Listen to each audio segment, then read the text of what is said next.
Ryan of the Chicago Tribune called the cast a refreshing oasis of intriguing and nuanced characters. I wonder if you could talk a little bit about the casting process and when you were writing some of these characters, did you have particular actors in mind at all? Writing it, absolutely nobody in mind. Casting it was a dream because what was lovely was that, I just wrote the characters and let them sort of do what I thought they would do. And then to have these actors come in and read was unbelievable. And what was lovely for me was just the idea that every single person you see cast here, every single member of this cast is exactly how they should be. There's none of that sort of...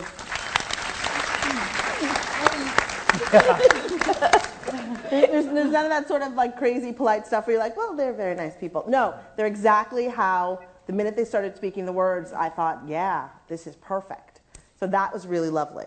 Now I want to hear from their perspective how the casting process went. So Chandra, why don't we start with you and we'll go down the aisle here till we get to the very end. Sure. What was the question? Talk about how you got cast. Oh, yeah. That the regular process. I was living and working in New York, and the audition came, and I wasn't right for it because she was a short, white, blonde female, right? The only character who had a description, right. yes. Yeah. And so I wasn't seen for it for a while, and finally casting in New York saw me because she'd known me just for years and said, why not, I think is what happened. And then just the regular deal with coming to LA and doing the studio and the network. After the studio, everybody said bye to me. Have a good flight back to New York. and I thought that was it. And then they... It was. It was it. Yeah. It wasn't. I mean, honestly, the reason that we were so sort of reticent about talking to her after she auditioned in LA was because she was perfect. And we thought if we spoke to her, we would all convey like, oh my God, please, we want you, as opposed to letting like things happen the way they're supposed to, as I assumed they would in television. Well, it worked, and it was horrible. Okay,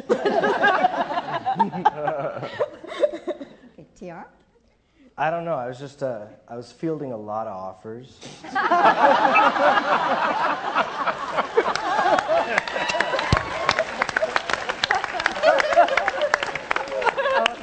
Just a lot of people wanted me, and it was like, reading is no. It's just it's just like I was living in New York, and I chose to come out here for that pilot season that they all talk about, and I read the script, and there's a certain amount of self-protection you have as an actor, and I liked it so much, and I thought it was a good fit, and I really liked that. Instead of just being like a doofus, there was also this in the pilot. There was also a side where he got really hurt too, and I really liked that Shonda showed both sides. And so I just prepared myself, and I just said, well, I'll get to play this role for 10 minutes, and that will be fantastic. And you just don't, because it was really hard. It was difficult for me to get into the audition in the way that I had an agent. Fight for me, which is I will forever be grateful for him too, because he is the one who allowed me to get into the room. So it's one of those things as an actor when you are not a pedigreed actor that you have someone who looks out for you and stands up for you when they don't need to, because there are thousands of actors who could play George and probably thousands of them who could play it better. But it's the fact. It's just like there are so many of us out there looking for work. So anyway, I'm going to remember this conversation. It's time to renegotiate your deal.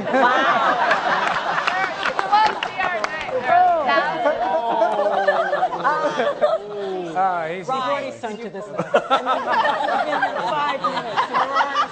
Hey, we can get anybody to do this. Anyway, so I'm very thankful to have the job. Thank you, Jim Pickett.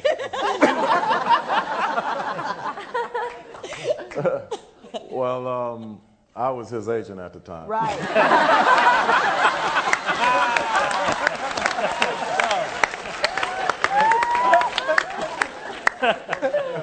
And I said, hey, why not? I mean, I'll give it a shot too.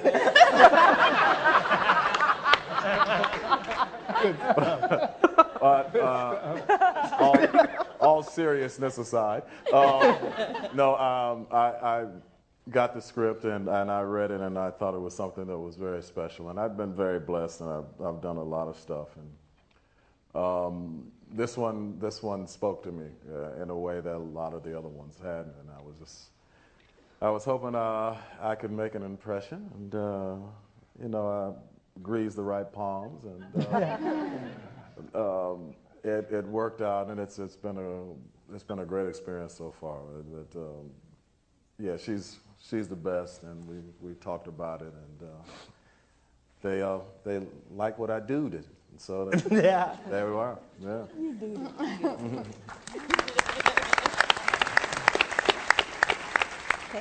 I have nothing funny to say at all. I came in. I can't follow that. I was just asked. It was very kind of super top secret, Pentagon style, because they're like, they want you to come in to play, Patrick Dempsey's wife, and here's some sides, and it was like, 3 or 4 pages or a few scenes, and they were amazingly written by Shonda, and that's all I knew. And I went in to read, and they were nice enough to, hire me. And initially it was just like it'd probably be a few episodes, and they'll come in like the badass from New York, and that'll be that. So I was just thrilled.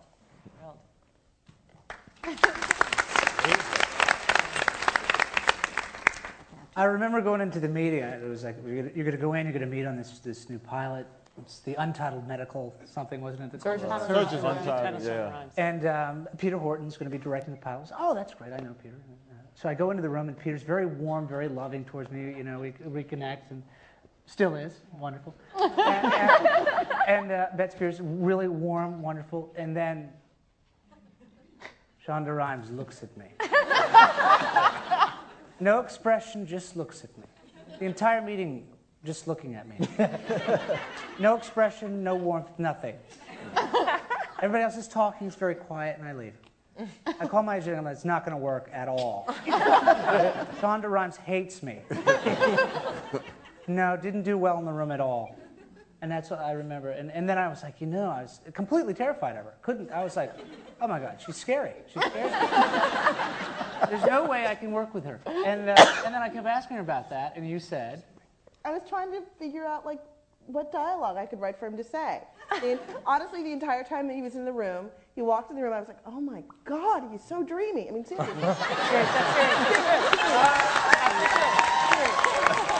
I would do hand puppets to keep him occupied. Right, so Betsy would keep him literally occupied. like this. And she would, we met, some actors, but none of them were dreamy.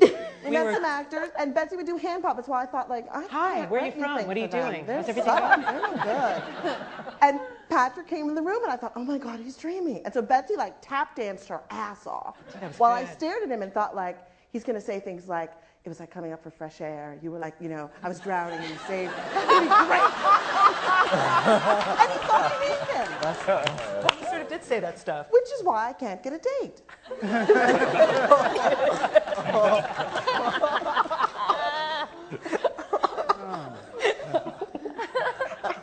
And the spin-off is called Anatomy of a McMonster. Good stuff. Good stuff. And then then they were like, "Oh, you're going to come back in, but you have to do a screen test," and that's where we met. Now you can get me back. Yeah, that's all yours. Take it. I had actually auditioned I tested for a different ABC pilot, which didn't go so well, apparently. But when one door closes, another one opens, and Shonda's door opened, and in I walked. Yeah. Here I am. Can I just say that during the entire pilot casting process, I kept saying, we have to get somebody like that girl in Moonlight Mile. Do you know that girl in Moonlight Mile? She was so great. We have to get somebody like that girl in Moonlight Mile. And finally, Suzanne Patmore said, I think we can get the girl from Moonlight Mile. And we did. And we did. Okay.